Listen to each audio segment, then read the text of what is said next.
人、出会ってくれた人、これから出会ってくれた人、同じ、もう一回言いたい。とにかく音楽活動を通して出会えた人一人一人全てに向けて聴いてほしいなと。僕らの音楽をやってる理由がたくさん詰まった一曲になってます。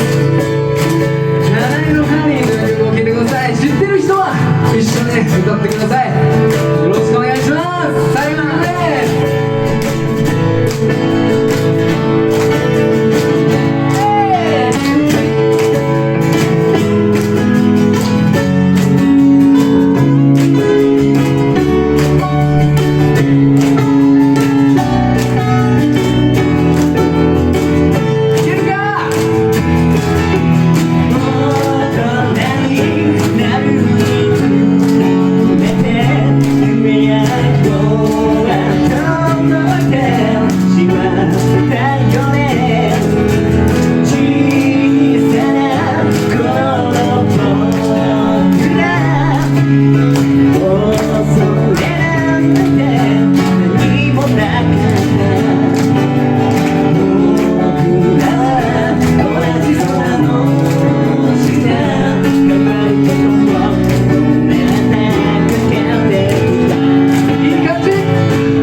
楽のキーボード